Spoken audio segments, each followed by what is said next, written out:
So Next.js 15 is finally here, and we'll be taking a look at all the latest features that Next.js 15 RC has to offer. So this will be a really short video, and we'll be going through a few of the said features like support for React 19 compiler. We'll go ahead and install React 19 compiler and see the differences, caching. We won't be going through partial pre-rendering. That will be for another video, and we'll see how next/after can be used, right? And we'll go ahead and install the new Next.js 15 on our local machine and see for ourselves, and also try the new React compiler, see how it's different, see how it helps us. So let me go ahead and install Next.js 15 at RC using pnpm, and here we go. And yep, so I would like to use TypeScript. Yes. ESLint, yes. Tailwind, yes. Would like your code inside src? Yes. Would like approuter? Yes. Turbo pack? Yes. And import alias, probably I give it yes. What import alias would you like configured? We'll go ahead with the default option and wait for it to download, right? So yep, okay. And here let's go to package.json, and you can see that the next version is 15 rc.1. so as you can see, this is the latest version of Next.js, just to be sure. And pnp dev, you can see next dev dash turbo flag is set. You can see the local environment is up and running very quickly. And React 19 RC, so you have all these features, all these explanations in their blog.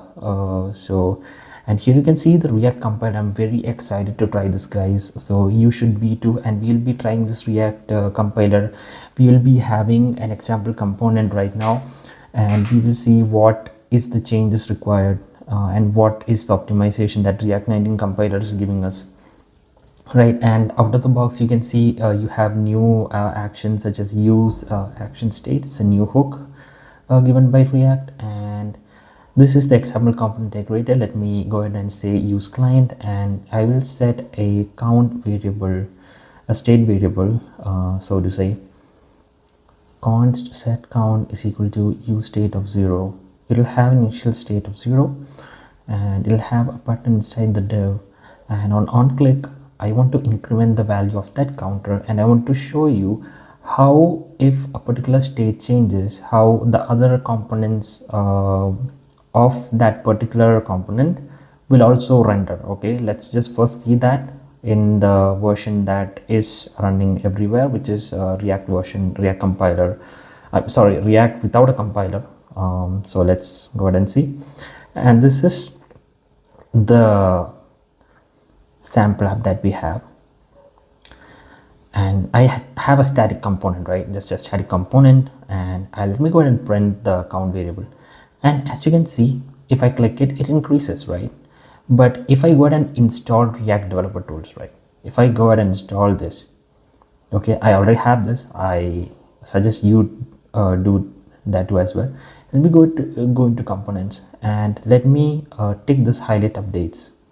And as you can see, if I click on increment counter, you can see that the static component is also re-rendering, and that is not a good thing, right? Because that is a static text. We don't want it to re-render every time the app is running, or every time the counter is incremented, right? Because static component is inside the example component, and whenever the state changes, the entire example component will re-render or refresh the state. And with React 19, we can have some sort of magic to prevent that from happening. We don't need to use any custom hooks. We don't need to use memo or use callback or anything, right? So let's go ahead and install the React 19 compiler. So let me use pnpm install Babel plugin React compiler, which is the latest React compiler. Okay, and yep, it's done. Now I will add this to next.config.ts, and let me restart the app, pnpm dev, and let's see the magic. Let's see what they have to offer. And as you can see, by magic, I have not done any change to the code. You can see that the static component is not re-rendering. Only the example component is re-rendering. Only the increment count is re-rendering as such, and the static component is not re-rendering, right? So that is the magic, that is one of the magic of React 19 compiler, right? And this is out of the box. So let me just go ahead and create a hydration. Now we have new hydration errors, new readable hydration errors in the out of the box NextJS 15. Right, so let me go ahead and just print the date. Okay, so hydration new date get milliseconds. So if I go back to page.tsx, import the component, hydration component, right? And yep, I have to say use client. So basically the data between the client and server will have a mismatch, and there will see a hydration error. And as you can see, this is a very readable form of hydration error. It is visually telling us what is the difference between the client state and the server state. Okay, now caching updates. This is a very important part, because NextJS 15 out of the box does not cache anything, right? Anything as in any fetch request or anything that is fetched, whatever it may be, it is not caching it out of the box. You have to specify it for NextJS to cache that particular thing. So let me go ahead and show an example. Let me go ahead and create an API route called API/example API. And in that, let me create a route.ts file, as you can see. And I will say export async function get, okay, and this will return next response.json, and forgot the syntax, time new date dot to ISO string. Okay, and let's go ahead and go to this route. And if I refresh the route, you can see that I am not, so nothing is cached here, right? I'm just printing out a date, right? Let me go ahead and create x dynamic equals for static, right? If I do this, and if I take a build, and now if I start the app, let's see what happens.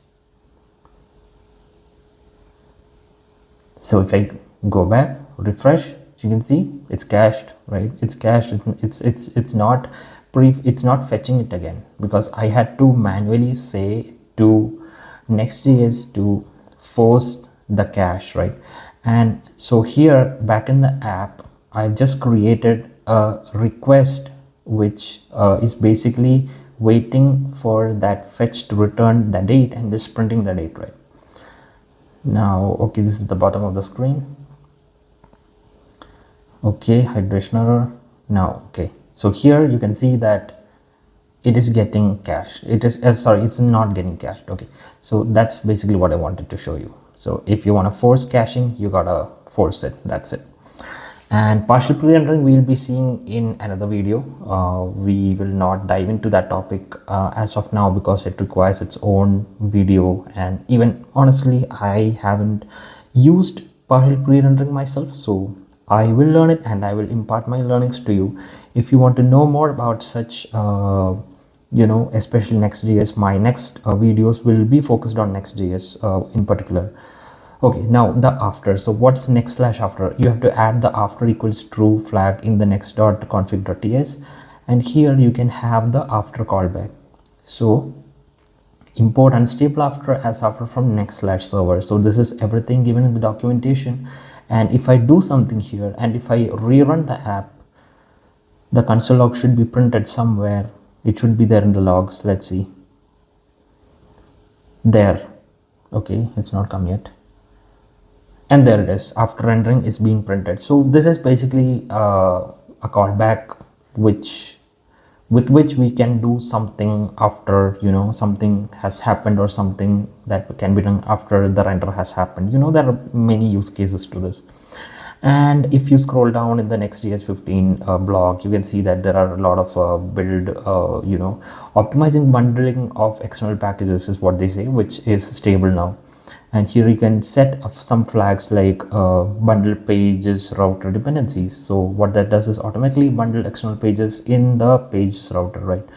So we will not be diving into any of this, but I will be creating apps based on NextJS, not necessarily 15, 14. So I know I have been creating some videos on Unreal Engine and Blender and whatnot. So those are some of my pastimes, but full time I'm a web developer and I would like to, teach you and impart my learnings, right? So we as a community will be continuing to do that.